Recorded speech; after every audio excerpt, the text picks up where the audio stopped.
My name's Cat Attack 123 and welcome to the Pixel Judge Podcast. My name is Cat Attack, of course, and I'm joined by Bobfish, Mr. Jensen, and Notorious BSE. And there you go. I'll be here for a little bit of the podcast, but I'll be leaving shortly because I have things to do, because tomorrow's my birthday. Yay! Woo! I'll be the cake is not a lie. I'll be legally an adult at 4 o'clock Eastern Standard Time tomorrow, so it's going to be interesting. I'm having a couple of friends come over, and it'll be an interesting day, but I got to get ready for some things, so everybody else is going to be talking, and I'm going to jump in when we do our Payday 2 discussion, because we were playing very long last night. A lot of Payday last night, all of us were. An awful lot of And Payday. it was interesting, but anyways, I'm going to go, so you guys take it from here. Yeah. What I wanted to bring up is summer. It's suddenly become a much bigger deal in the gaming world than it used to be. So think about it. All the games used to be released around the end of the year, the really big profile ones. It used to be November, sort of October, November sort of time. But now, suddenly, we have Blacklist, we have Saints Row 4, we've had Payday 2 just arrived, or that we wasn't anticipated to be quite as big as it's become, what else do we have? There's the Bureau, there's Arma 3's due out in the next few weeks. What happened? Do you know what I think it is? I think it used to be how the movie industry has the summer blockbuster season? That used to be what everyone did during the summer. They'd go and watch the summer blockbusters, they'd go away on holiday, but now, there's a lot of people still doing that, but there are a lot of people now that they're using the summertime, and they have their time off university, they have their time off from the jobs, they have a bit more time available to themselves. They're now getting video games, playing video games. Yeah, definitely. Apparently people spend more money these days on computer games than they do on music. That doesn't surprise me. Which is just crazy. I mean, on movies too, because computer games are inherently, or games are more expensive, than music and there movies. Is that. But the fact that they're more expensive does put a lot of people away. At the same time, you can go and get a film go down to the local shop and get a film for £5 now. But how long does that last you, though? A game can last you hundreds of hours for $50, 5 DVDs. But I think, yes. My view on why we're getting a sort of summer release trend, because the most quiet periods in gaming, arguably, the most quiet period is right after Christmas, January, February.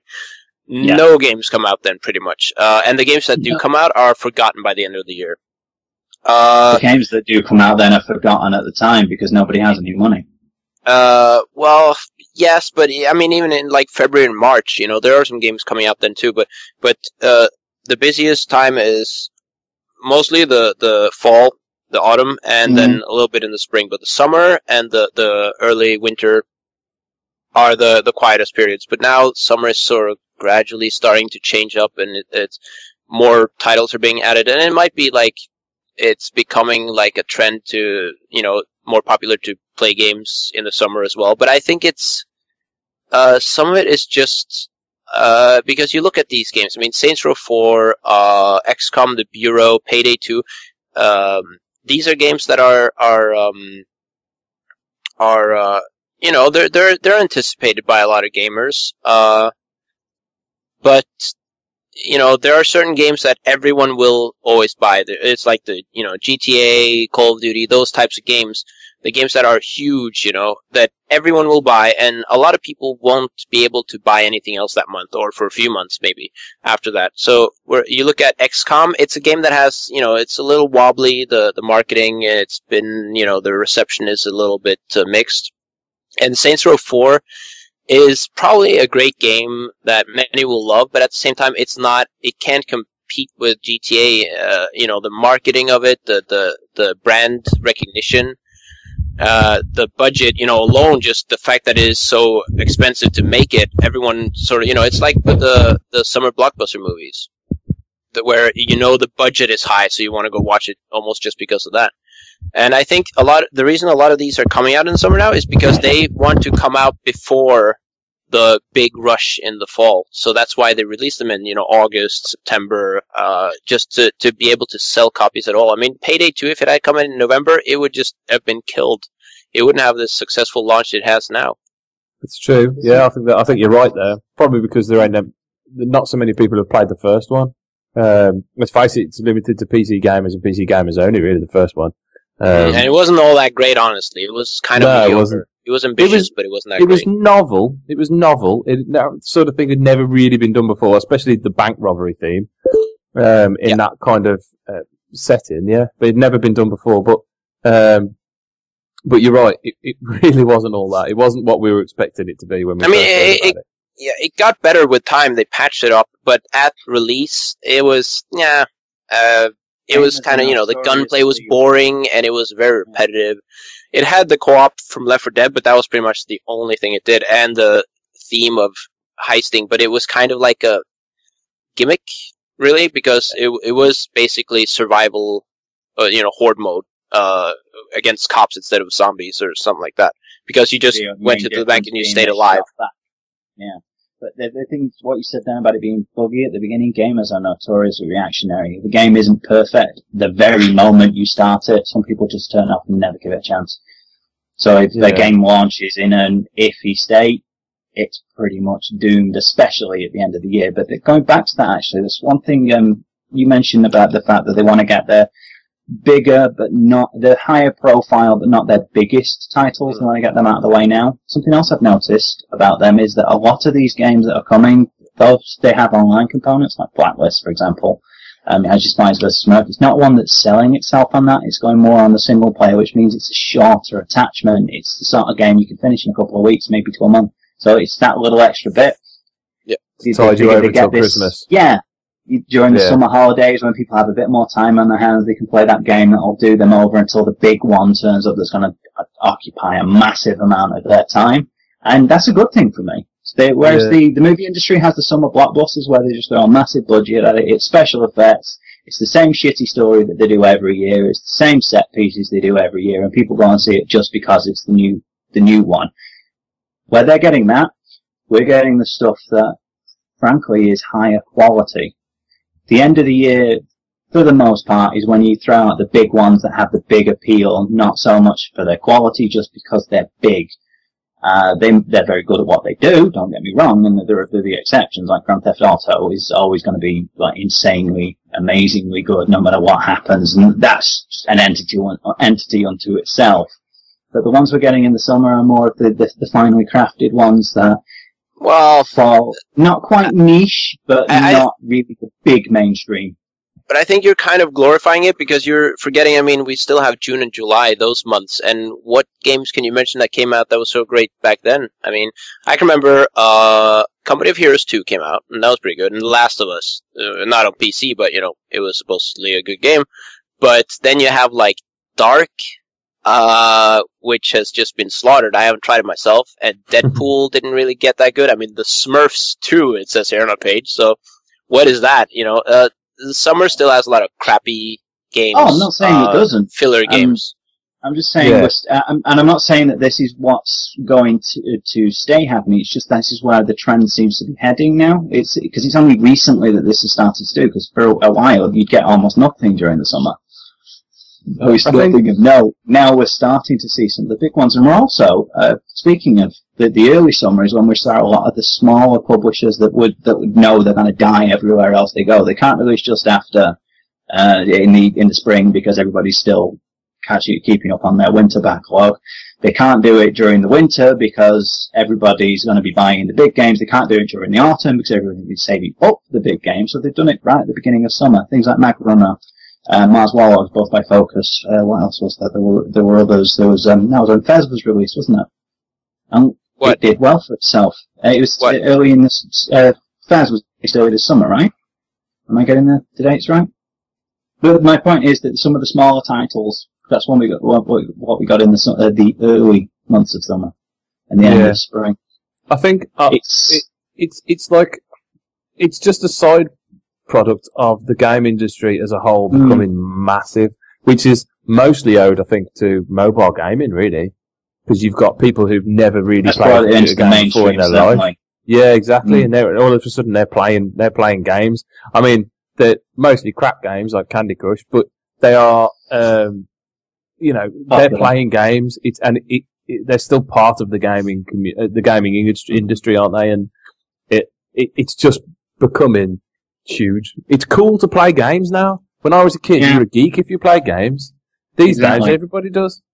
Yeah, you're wasting your time, and you are wasting your time. You're wasting your life away. Yeah, we are wasting our time. But so are those people telling us that. What do? They sit 6 hours in front of the fucking TV watching Pop Idol and keeping up with the Kardashians, and we're the ones wasting our time. We're actually making an investment in what we're doing. We're involved in it. We're not just sat there watching it. And I'm sorry, nothing MTV ever shows. I don't. Exactly. Yeah, nothing MTV ever shows you can be called culture or art, whereas, there are games out there that are, gaming is, part of culture, and it is very, and there are games that are certainly very, arty, you can say. Yeah, we touched on this last time. That reminds me, you were saying about you can't call certain games art. I didn't quite express myself properly with that. The video games are an art form. The same way that movies are an art form, and the same way you get the films out there that there's no artistic merit to them whatsoever. It's the same with games. It's just now it's gotten to the point where it's not just that little small niche of gamers that appreciate it. Now the people outside are starting to realise there is some merit to it. They're starting to see these big releases, and that even the people who don't care about them are at least catching on to the fact that there's money in there, so there must be something to it. If they can afford to do all this, if they can have some beautifully crafted commercials, for example, like the one for Dead Island, completely misleading, but it was a beautiful commercial. Yeah, that had artistic merit. It was probably and I said it at the time when it came out too, it was the best trailer I would see that year, and it was. I didn't see any better trailers that year, even though it didn't show anything from the actual game. I think Metro have done the best trailers this year, but they also delivered one of the best games. Yeah. They were consistent throughout. Speaking of that, came early this year. Oh, didn't it? Yeah. There we go. It's the beginning of the summer. I've noticed the video I think summer is a long period for you, though. If it goes from May to September. I mean, I live in Norway, where summer is basically July. So I don't know, but May too had a lot of games like that are big for the people who release them, but not either. They're big for the people who release them, but not big in the grand scheme of things, or they're minor games like. Metro was huge for, the developers and for Deep Silver too. Oh, former, THQ. But like Call of Juarez Gunslinger came out the same month, and that was a small game, but it was from Ubisoft. So they just to get something out, but it was a great game. But it didn't, it's not their biggest games, therefore they released them during that period, so they will sell. And it's the same if you look at August and September too. It's the Bureau 2K's game. It's not 2K's biggest game. 2K's biggest game is GTA 5, right? Without a doubt.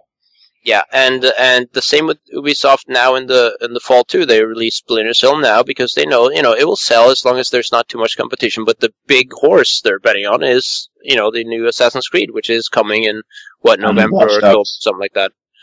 Yeah, Watch Dogs, of course. Yeah. Watch Dogs is their new IP, though. But that's what I'm seeing happening with the video game industry. It's sort of everything's starting to spread out and find its own little window. It's like we get the beginning of the year, there's nothing. Into this late spring, early summer, we start seeing some of the small games that know they're not going to get anywhere, and just when people are starting to get over the holiday rush. Then you release some of the small ones there that you pick up for a few quid because you want something simple, and then you start moving into summer, and now we're getting the kind of the mid-ranking ones, and then we get the really big ones at the end of the year. And I like that. It's spreading out the gaming because they're finally, some of the developers, I think, are just catching on to the fact that it's not just getting the sales at the end of the year. People want to play stuff for the rest of the year. Not every game has the yearly player base. I think that ties into the price and all that stuff because, gaming is, anyone can watch a movie. A grandmother can watch a movie, an infant can watch a movie, anyone can watch a movie, So therefore, it's easier to get people to watch a movie as long as you have the marketing or you have the trends in it that are popular right now and stuff like that. So there's always going to be a market for your movie, but with gaming, it's a little more risky because you need gamers to buy the game, unless it is some mobile game where the cost is like nothing to make it. And that is probably why they are spacing it out. So it's win-win for us for everyone because, they're making more money from their games by spacing them out more, and we get to play more games, and not sit there, be bored for several months, and then have to wait, and then we get 5 games at the same time that are all huge, and we have to play them at the same time. So I think it is actually a good trend, in a way. Agreed. Very much so. Definitely. It needs that. It needs it. Yeah. Definitely. So we can sit on our asses all year. It still leaves room for the indie games as well, doesn't it? Do you know what I mean? Exactly. It's great. It's spreading things out so much more. And there's also, they've said that recently that statistics have shown that the average gamer is now a 30-year-old white male, that's the head of a household and works a middle-class job. So the other issue is that the people who are buying the games, the vast majority of people now who are buying games, they can afford to buy them at different times. They're not saving up for that one big title at the end of the year. We can afford to go out and get another one a month now. So they're spreading them out a lot more. And it's interesting though. It makes me wonder. You think about it, because it used to be that everything would turn up all at once. Do you think that the movie industry is going to see a decline because of this? Do you think because what would you do if there were no games available? You'd still want to do something, so maybe you'd go and see a film.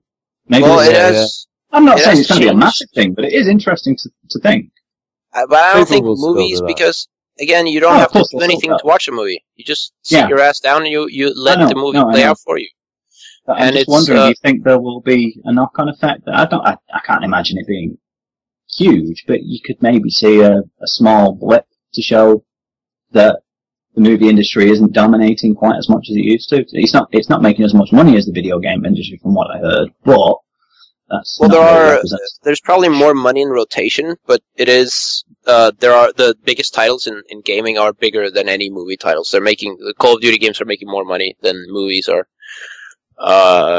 Like when they release, they sell more and they make more money. So, but I think the movies are, a lot of people now in this day and age, when you have so much stuff cramming into your brain from everywhere all the time, a lot of people have taken to multitasking. So a lot of people, I don't condone it at all. I don't like it, but some people, a lot of people play games and have a movie on at the same time. So they watch a movie or surf on the internet and they at the same time, and maybe they're playing an MMO where you don't have to pay attention that much, there's not that much story, and you have a movie or TV series on in the background. Oh yeah, 5 games going on Steam, farming for cards all at the same time. When you're grinding. Well, yeah, but so I don't think movies are going to be. No, of course not. Because it is a different. That's like saying once movies arrive, there will be less readers, and I don't think that's true. Because when movies came, there were a lot of literate people, so it's not like everyone was reading books before anyway. So I don't think it appeals to a certain market anyway. Movies is the most casual one you can say, because you don't have to do anything. Whereas with a book, you have to read it yourself, and and it takes a little bit more, and gaming especially, where you have to actively participate to move everything forward. That's an interesting thought, actually. You're talking about when movies first started, less people were literate. Going off on a bit of a tangent, do you think that maybe the rise of the movie industry encouraged more people to be literate? It's an interesting thought. That's really a discussion for another time, but I didn't mean that the video game industry is just going to take over and kill the movie industry. I'm just wondering, you think maybe would there be any difference? We're going to kill them all. We're going to take over and kill them all. we go into... Well, I mean, violent games do make people violent. Don't tell them. We know the secret. Yes, it's a conspiracy. But video, on the other hand, the video game industry is so much huger than it used to be. I was watching another podcast by somebody else, and they were talking about annual games. 5 years ago, the idea of an annual game would be absolutely abhorrent. It's like, why are you doing this? Why are you rushing them out like that? Now, we want them out sooner than once a year. Yeah. Well, I mean, change. There's that much money in it. There's that many people working on these games, and the tools are that much better for them to be able to make them games faster now. Yeah, like yeah, but I mean, it does put a stop in evolution. Right, well, it can do. It can hamper things, but at the same time, because the companies are so ridiculously huge now, they can hire more people. So they could have Ubisoft, for example, the size of them now, they could probably release 5 Assassin's Creed games at the time and have them all be different because there are different people working on them. Yeah. They could literally do that because they have that many people, and then you look at like Blizzard, Activision, they have like more staff than some countries. Slight exaggeration, but you know what I mean. They're that huge. And film, we look at films from the 80s. You look at the credits there; they last a minute or two. 50, 60 people. You look at the list of credits for a film now; they've gone for like 15 minutes because there are that many people involved. Video games are becoming the same. Yeah, definitely. So well, it is more of an industry and less of a sort of. It's not a hobby anymore. Yeah, it's not a. Well, I mean, in the 80s, it's a hobby for people playing, too, but it's not a hobby for making. Yeah, because now it's an industry, and it engulfs so many different industries. You know, like in movies, I'm talking about, like different technical stuff, what they use, and the fashion and the clothes they use, the brand names, and the actors, and there's a bunch of so it's not really almost one industry anymore. There's so much going on. There's so many people that are responsible for different bureaucratic things involving, especially in like big Hollywood movies. And it is becoming a little bit like that in gaming, but it is not as much, and that's good because once that happens. Yeah, because once that happens, games would have to cost like hundreds of dollars to weigh up for the budget. Video games are different from films in one key way. If you have a scene in a film that's wrong, you can go back and you can refilm it. And when you really think about it, if there are 2 people in the scene, then you need 3 people to make it. If there's something wrong with the game, it could require hundreds of man hours from dozens of people to go and fix that one line of code, so they have to be a lot more. Well, yeah, but with a movie, once it's done, it's done. Where a game, you can just fix it up later. Then go, yeah. Which is why I was going to say something now, it's completely gone out of my head. But I think that's part of why the video game industry is so much larger, is because of the after support. With a film, it's fire and forget. You release it. You haven't got support. You don't care about anything afterwards. Whereas with the game, they have to put that much more effort in. So in some ways, that's kind of driving them to need to do another game because they need more money. Once you've made the first game, once you've made your engine, it's a lot easier to release a whole new game than to fix the one that's there because you have your engine in place. You just put a bunch of new assets over the top of it and then you can go. Whereas with the other one, you have to go diving into the code. You have to find the bits that are wrong. You have to fix that. Then what happens if that affects that bit over there? Then you have to fix it again. And what happens to the community if they don't like it? And you have to do your PR and your quality assurance. So, yeah. It's a lot more to consider. Speaking of movies, actually, Ubisoft, did you know that they did the special effects for the Predators film? Didn't know that. Nope.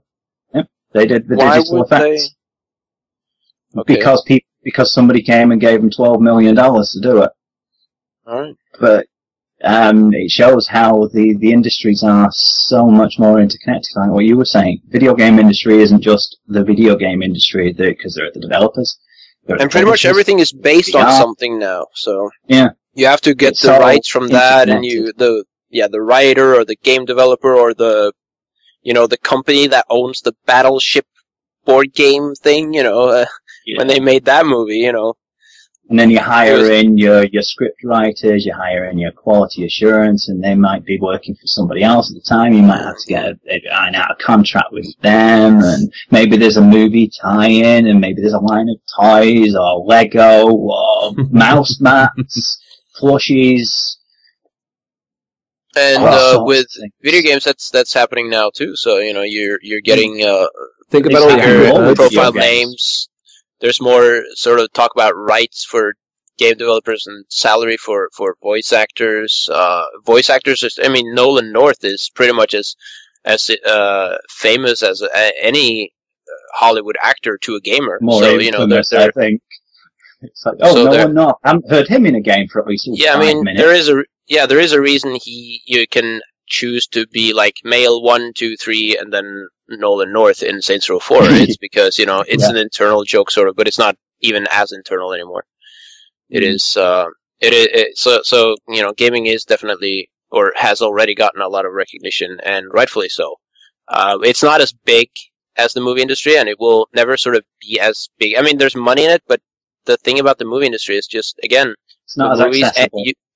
But just, the market is literally the whole world, because people who want to escape, you know, in a country where you know, developing country where you can't afford much, you can still afford a cheap, you know, a ticket to the cinema. Whereas if you want to play a game, you have to buy the system first, then you have to buy the game, and gamers, you know, that's game what developers, I mean by accessibility. Yeah, so the video game industry doesn't have the same sort of accessibility. And it never will. If you have a TV that you can watch any piece of film footage, whereas if you want to play a game, you need the right you need the right hardware, whether it's console or whether it's the right graphics card, the right RAM, whatever. Then a film, the Hangover.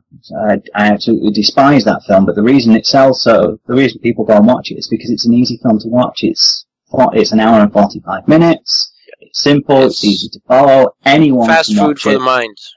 Yeah, a short game. These days, we look at a short game as being 10 hours, and that's just 10 hours of campaign. You know.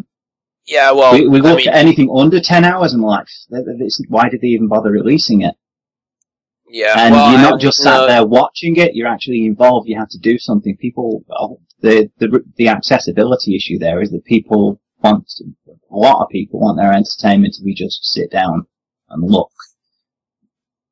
Even the act of using your hands, there's more to it than that with a game as well, because you then have to be thinking about what you're doing, especially if it's like a puzzle game or, you know, something with a story that you have to actually follow. With a lot of films, even if it has an in-depth story, everything's done in shorthand in ways that people can easily understand. If you see what I'm getting at. Yeah, it's just, well, I don't know. Rich, do you have anything to jump in with? No, not really. Good. No, I just, I mean, overall though, I just think, what was my thought? I lost my train of thought. I was talking about accessibility to gaming. No, no, because I was gonna segue into something else, but then it died in a fire. No, but I just think the whole thing about gaming is that, yeah, like you say about accessibility, it will never achieve that sort of, I won't say greatness as movies, because it's not about greatness. It's just, well, the accessibility basically, but it is. And honestly, I think that is a good thing, because, you know, you've seen gaming become very mainstreamified, or, you know, dumbed down or whatever.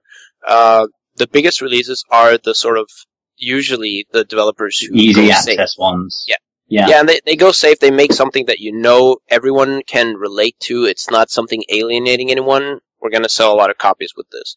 And I don't want it to become even more so to where the only way you're going to sell a game is, you know, by homogenizing it, by making it similar to everything else. And honestly, I think you know, it's not necessarily moving so far in that direction as many people think, because look at EA. Oh, not even close. I mean, look at people What's going? Yeah, sorry, about EA? No, just Crysis 3 and Crysis 2, they didn't sell as well as they had hoped. The Medal of Honor series is just debunked completely because it's put on the shelf because it didn't sell that well. And why is that? Because it is homogenized and people don't want... I mean, some people, they want Call of Duty, sure, but they don't want the Call of Duty wannabes necessarily. So really, there isn't that much of a market for Call of Duty wannabes or clones, as some might think. So developers really do have to try to find something unique. They can't all be the same. Like, for example, a summer blockbuster is where Christopher Nolan makes a action movie, and then everyone else after that just copies him basically, and it still sells. But on the other hand, this goes back to the engagement. If said a film is 2 hours long and then it's finished, a game, even a single player game, even a single player game, it lasts a lot longer. Even if you finish it multiple times, it's going to be slightly different each time. And then when you get something like Call of Duty, it's online, so that can go for hours, weeks, months. So, but on the flip side of it, we did see that happening with the movie industry. We did see the films get to the point where everything's a carbon copy of everything else. But not quite. Matrix, as much as it became a pop culture thing, was a very, very different game.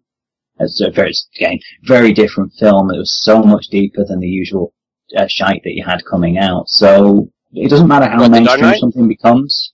No, The Matrix. Oh, I'm sorry. Why did I think about going back to the 90s?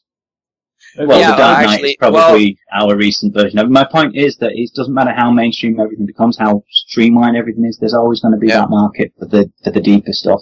The problem we had with the video game industry recently is that for a few years, the developers didn't seem to realize that people were there. They looked at the sales of Call of Duty and thought, that's what everybody wants. That's where the money is, and it's not. And I think the market... It's a different beast. Some people some gamers act like they're really old people nowadays. They think they're like, oh, gaming was better before that. And you know what, fuck you. No, but I mean, now we're talking about not people thinking about 50 years. We're talking about people thinking about like 5 years. Oh, in the 90s, games were better. It's like, no, actually, right now, gaming is in probably one of the best places it could be because, and I agree, a few years ago, it was pretty much the dark ages because you had these publishers and developers just making the same kind of crap. They had the same approach that the movie industry had. It works in the movie industry because the film is so much shorter. And it was working in that direction, but now it's like with Steam and with the sales, the cheaps, I mean, good old games, these types of online stores now you can buy games so cheap. Yeah. And it has brought a market for the indie games, and the indie games are selling well, and they're showing publishers. You know, I'm not saying no big publisher is making Minecraft, 2.0 or anything, at least yet. But they are, they're paying attention to it, and they see some of this stuff, and that, being able to craft things yourself. I mean, what is that game coming out? The one that was shown on E3, the one where you can basically make your own games.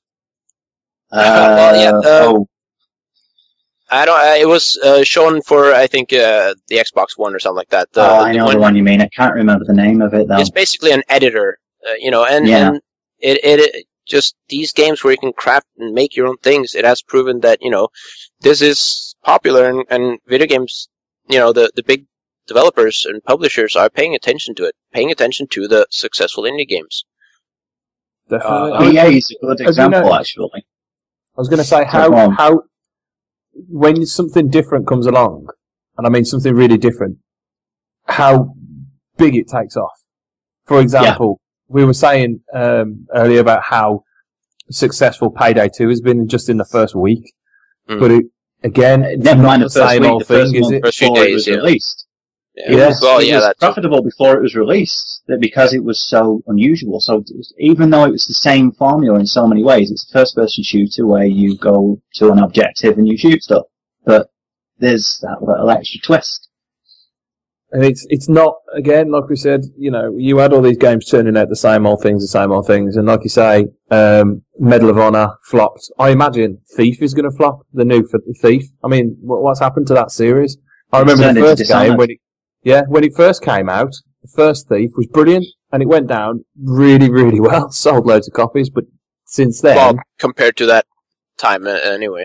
Yeah, exactly. Yeah. You keep churning out this same old stuff. I was watching that trailer for Thief earlier, and I thought, yeah, you know, dead horse, mate.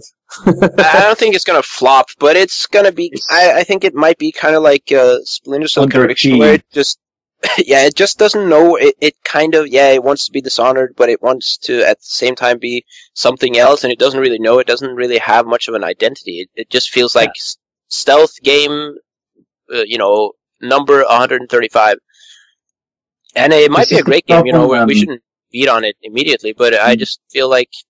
It has a lot but I don't to think live it's up going to be a to, and flop, it's- though. No, I don't think either. Doesn't fill you with excitement, though, does it? The thought of It another doesn't Thief grab game. you in the way that it should. And this is the problem I've noticed with video games have, is that they do one of two things, the developers. Either they think that sold really well, so let's do exactly the same thing, and people get bored of it. Or they think that sold really well, but we have to keep it fresh, and they change everything completely, and people don't like it. There are very few that ever try. Yeah. I think EA, what they try and do is they constantly try and make it more streamlined and make it more accessible, and it pushes people away rather than dragging more in. They're going about it the wrong way. I think Ubisoft are one of the few that have managed to pick up on this with Assassin's Creed, because it is the same game, effectively, every single time. But they add just enough new stuff, like they make the map bigger, they add a few more abilities, they add a new character, but they also focus on it being very story-driven. But they add in little bits that they're building on rather than changing things. They're just enhancing what they already have. It's you'll run out eventually, because you'll run out of ideas, but the point is, they're actually finding the balance, whereas other companies, it's either they try and do something exactly the same or completely different. You need to find something more in the middle. I think Assassin's Creed's reached its peak now, though, hasn't it? It's definitely. We say that every time, though. So it's got to be. I don't know. I'm not so sure, because when Assassin's Creed 3 came along, I was unimpressed. I was impressed from a technical standpoint. The game played really fun, but then you got all the hunting, and it was like, yeah, it's fun, but what's it for? You know? I think the next one's going to be a bit more focused than that, and the focus on the naval combat. There we go. Talking about adding new things in. They had all the stuff there from the previous games that everyone liked, and then they brought in naval combat. But there's something else that they did that a lot of companies won't do. They brought in the tower defense for Revelations. It was all right. People didn't like it, so what did they do? Got rid of it. Yeah. Instead of trying to fix it, they just got rid of it. Well, yeah, often they do that. They got rid of the horses in Revelations because people were complaining about them, I think. Then people were complaining that the horses were gone, so they brought them back. They've been listening to what the fans are actually saying rather than that small vocal minority, which is what some companies do. Going back a while, Final Fantasy VII, when that was released, people loved it, but it's a little bit too cartoony. And there wasn't enough of a love story. We wanted to have that finished off, so they made Final Fantasy VIII, which was a lot more realistic looking. At the time, it was one of the most realistic looking games ever released. They focused very heavily on the love story. So what happened? People said, we didn't want to play just a love story. We want to make it more cartoony. Then Final Fantasy IX came along, and it was an abomination because they listened to the small part of their fans rather than their core, the big people that were buying it were like, well, it was alright, but this little bit needs to change. They tried to do too much, and that's what a lot of companies are still doing. They nailed it with Final Fantasy X, though, didn't they? They got that right, yeah. They nailed it with Final Fantasy X, definitely. So yeah, you're right. Maybe that's exactly what they needed to do. But that's the thing about Final Fantasy. They make sure they completely change the Final Fantasy, don't they? It's always at least they have the precedent for it. Yeah.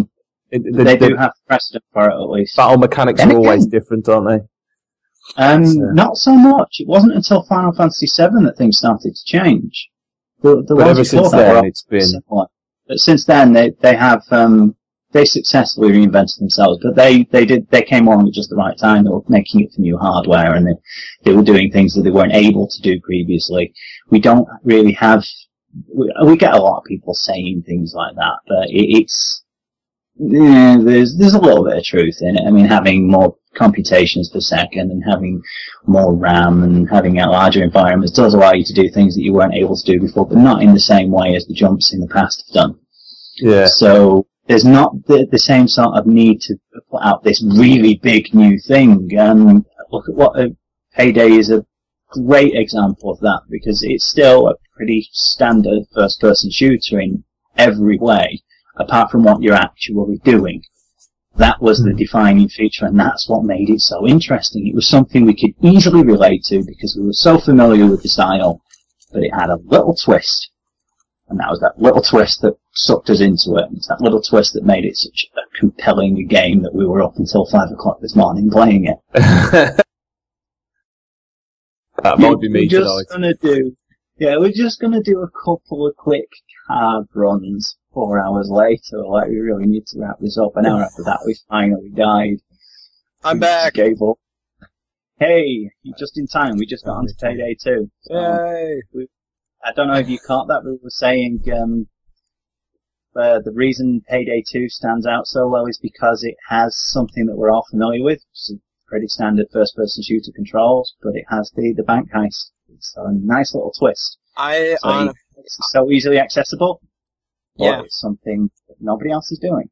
I honestly think when I look at Payday 2, I look at an original game. Because, I mean, honestly, let's think about it. There's no other really, I wouldn't say mainstream, there's literally no bank robbing games out there. No. That I know of. And it's so much more than just that, though, isn't it? How many missions actually have you going against a bank? Yeah, there's only 2. Jewelry stores, yeah.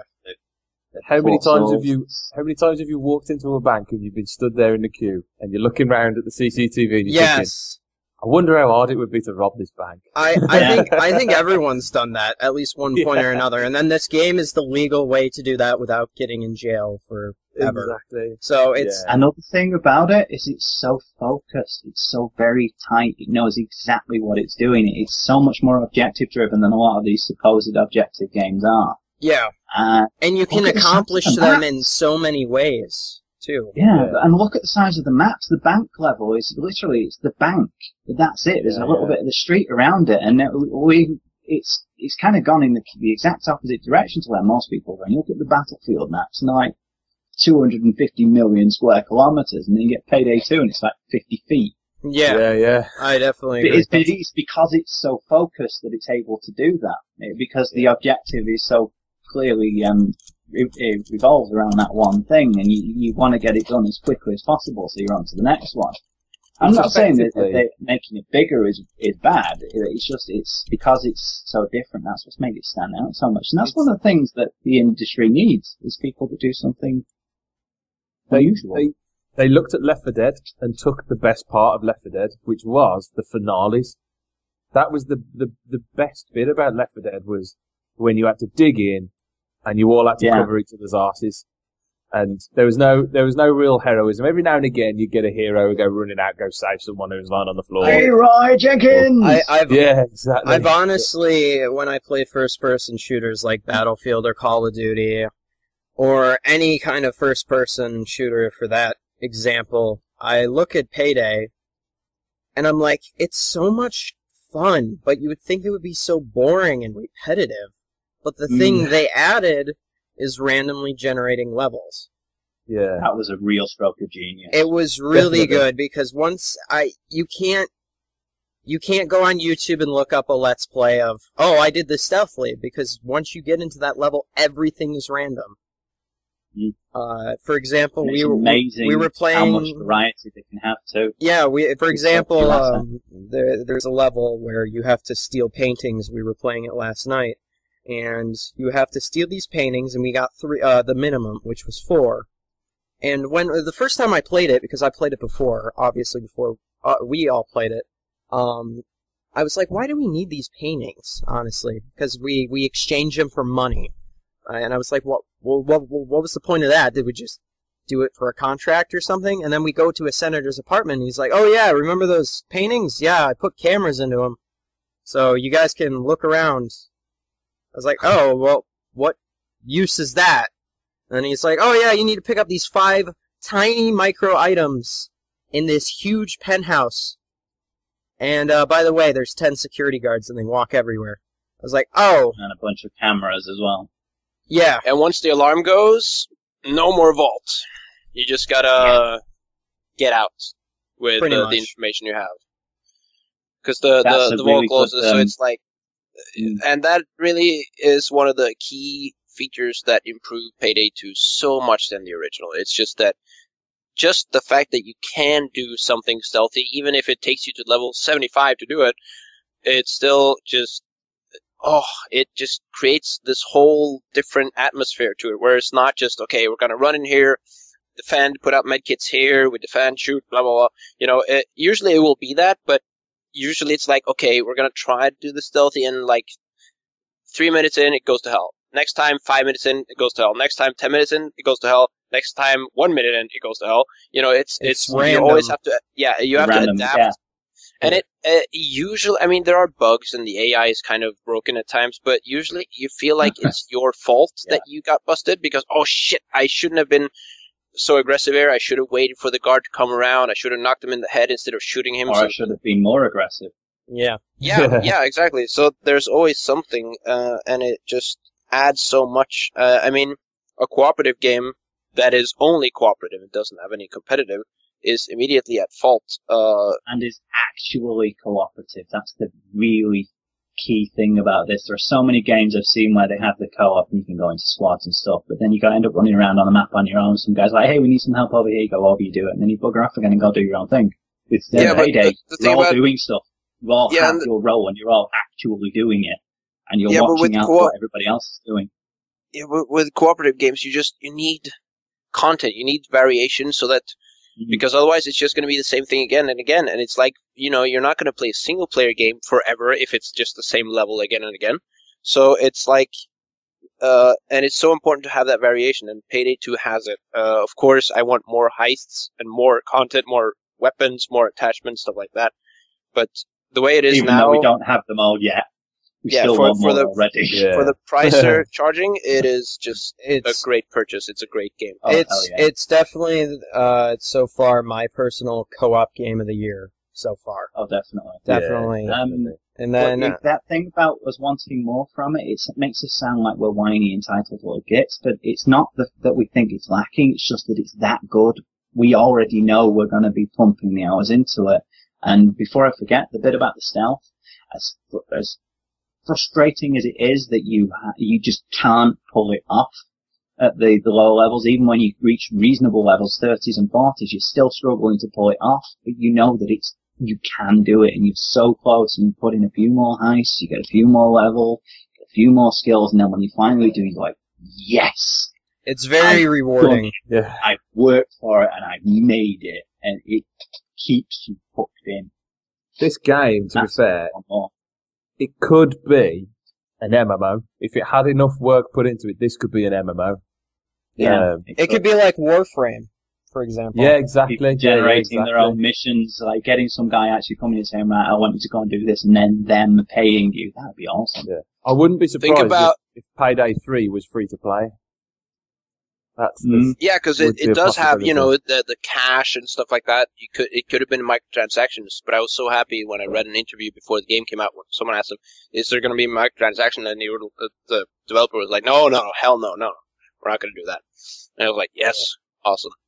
But when you mentioned MMO, think about what if, and this is just wish talk or what if you had, because, Rockstar is making GTA 5 with heists, robbing, and stuff like that. I mean, and there's the online, the huge component there. What if Rockstar and Overkill teamed up with, like, a multiplayer open world kind of thing where you could actually go into these heists, like in Payday 2, but just in an open world? That'd be amazing. If they could make something out of that would actually work, then wow. That would be endless replayability. I don't know how you would make it work, but I don't even know. I look at Grand Theft Auto Online because I'm assuming we've all seen it, the gameplay trailer. And honestly, I look at it. I'm like, I know it's going to come to PC, but I'm like, I look at it and I was like, this is such... Why haven't people done this before? I mean, you look at Grand Theft Auto 4's online... I'm kind of getting off topic, I know, but if you look at Grand Theft Auto 4's online, it was just very pew pew pew, I killed you, drive cars and do crazy stuff, and this seems more objectified, kind of. It's more... Well, Red Dead Redemption had that too, where you could posse up and you could do missions, and GTA 5 really just pushes the really borders of that. Yeah, that Red Dead Redemption multiplayer worked really well. But then saying, why haven't people done this before? You look at, and how are they going to do it? You actually just said then, if you think about it, when the first Payday, the heist was released, we thought then, how are they going to do that? And it failed with Payday, the heist, but then they got it. But how did they do it? They'll find a way. If there are people out there who are so talented that we can look at something like that, it's never going to work. Never going to make that happen. And then there's always going to be some guy who finds out a way to make it. Who would ever have expected this game based on funny-looking blocks to be this massive, worldwide, cross-culture success? But it was. Where parents and kids are playing together when they normally never did. Yeah, exactly. But returning to that question, why has nobody done it? I think it's because most people don't have endless amounts of money, whereas Rockstar actually do. Well, the whereas thing GTA is... 5 4 was the most expensive game in the history of gaming, and I think it still is one of the highest budget games. Star Wars The Old Republic is the most expensive game ever made. Wow, that's a typical $150 million. Spent on what exactly? Probably the majority of the voice acting. Probably like the 2,500 hours of voice acting they did. Yeah, they said it. I remember watching an E3 video, and they said something about like if they took the scripts and put them stacked them on top of each other, it's like the equal length of 40 or 50 Star Wars novels. 600 to 1,000 pages each. So you're looking at about a lot of voice acting. Think about the amazing single-player game they could have made with that instead of an MMO nobody plays anymore. Yeah. It's actually still increasing in success, but... Well, now that it's free to play, sure, but I don't know how much money they're actually making, though. I don't know. I don't think they're making enough to regain their losses. Yeah, if it was that expensive, then I'm not too sure. It's just way too We're much. getting off the track a little bit, but it's just... when you have something expensive like the GTA games, it is... I mean, think about it. When I watched that trailer, and I'm sure you did too, some little voice in the back of your head said, this can't be possible. This is too good to be true. This is too good to be true. But the problem is, it's Rockstar. If, we said that when All Points Bulletin came out, that, wow, a GTA MMO, this just too good to be true. And then it turned out, well, it was too good to be true. The game was turd. And then, they re-released it. It's better now, but it's kind of, I don't know. I haven't played it in a long time. It's pay to win now. Yeah, it does seem that way, and they still have hackers, I think. Yep. I've heard. If you go into a gold district, because I played 95 hours of it so far, if you go into a gold district, there's nothing but hackers, pretty much. But with Rockstar, it just the multiplayer of GTA 4, they had the free mode, where you could basically do anything you want in the game. You can get into a car with a buddy, and you can just slide around the road and shoot people in the head and get chased by the cops. There's no quest or missions or anything like that, but it is the rest of it is basically kind of like GTA 4, and that was years ago. So it's just that we've gotten so used to the industry not evolving and just games staying where they are. I mean, look at the new Call of Duty 2. It looks like any other Call of Duty game. It's the same color palette. The graphics aren't a big deal about the new tech. Yeah, next generation, blah blah blah. What does it have? It has a customizable dog, and oh my god, a woman, so innovative. Yeah. The sexists rejoice. No, I'm kidding. Well, the feminists rejoice, I should say. Yeah. even though they probably will complain because the girl is too attractive or something like that. Or actually, because it's objectifying women because you're being taught to kill women. Yeah, that's what I was going to get to, is because the feminists are going to get on and they're like, "Oh, you're shooting women! Oh, women's rights!" Or it's something. like only your female soldiers are the friendlies, and the soldiers on your team can die, and it's like, why are the women dying? Why can't you make the women immortal? Because and that the isn't. men can die. It's not a problem. We have too many of them anyway, and they're all cruel and evil. Yeah. So Basic feminist logic or whatever. I don't know. Is that a good note to end on? Yes, I think it is. We hate feminism I think because we we're should men and we're the best. We should stop this one before we have like a lawsuit against us by Peter. By women? By PETA? PETA But there's doesn't- a dog in women the are game as animals? well, so What? Is that what you're saying? Did you just Are you compare saying- women to animals? No, didn't you just do it since you said PETA? Yeah, And I that think is- that's what Elle just said. I was like, before PETA sues us. I was like, Oh, what?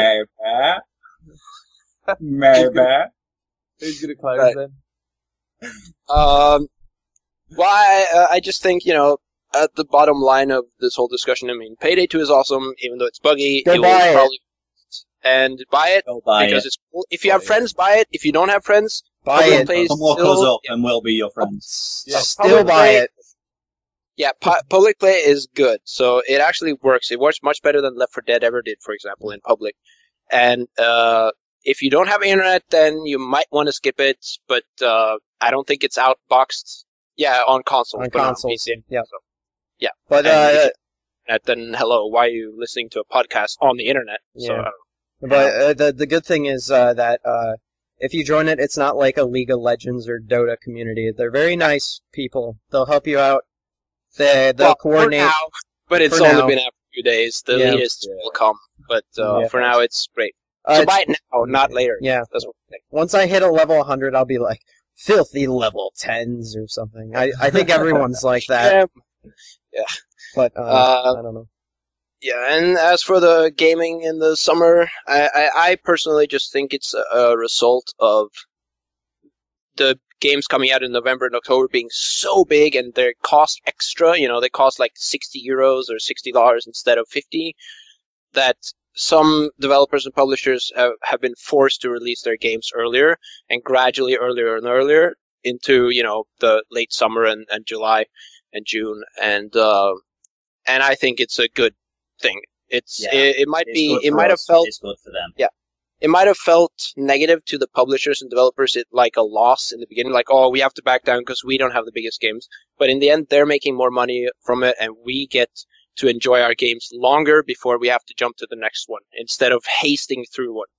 I think They're doing more with the games now as well because because they know that they're going to be able to sell them sooner. They're taking a few more risks because they still have that big one at the end of the year that they can bank on.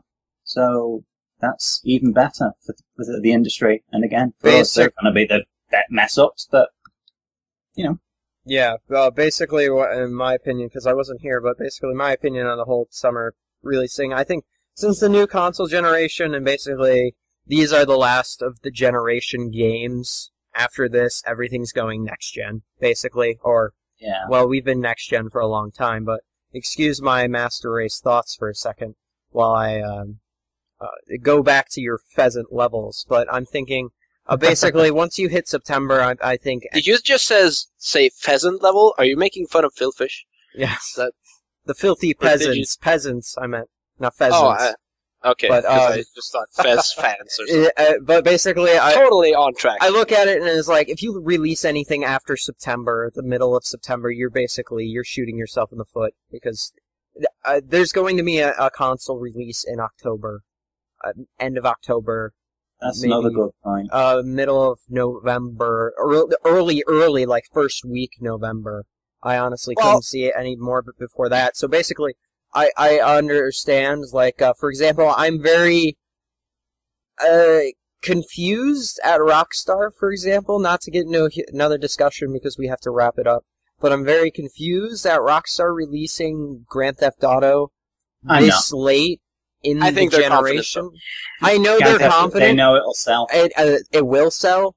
My question That's the is, people are like, well, the next generation's right here. It's like, buy a Grand Theft Auto game, because But they've been they've been working on this for years, though, and Yeah. they were working on it before the tech for the new consoles came about, before the dev kits came about, and they just thought, well, why bother rushing and having and delaying it? Because that's what would end up happening. Is they'd have to delay it. No, once they got could used just to the do new like dev kits. Or they could they'd just rush do like through it. Activision did with Call of Duty Ghosts. Oops, sorry, I didn't mean to. Oh, Just That's the I'm thing. sorry, but it is They'd really rather current do gen the best on the they next gen could. console. Oh, definitely. they said it will look more prettier on the PC. Yeah, it'll look grayer or what? It'll have more gray. They'll You'll have be more able- motion blur and bloom. You'll be able to see more fish on your screen. Yeah, it'll And have you'll- fish and X. When the you dog shoot the will fish, have it'll more hair. bounce. Mm. Well, I The think dog we should will have wrap this more up.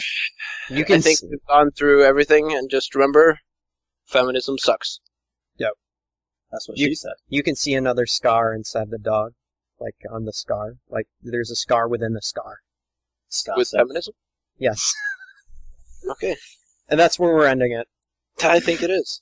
All right. Thank you for listening, everyone. It's been fun.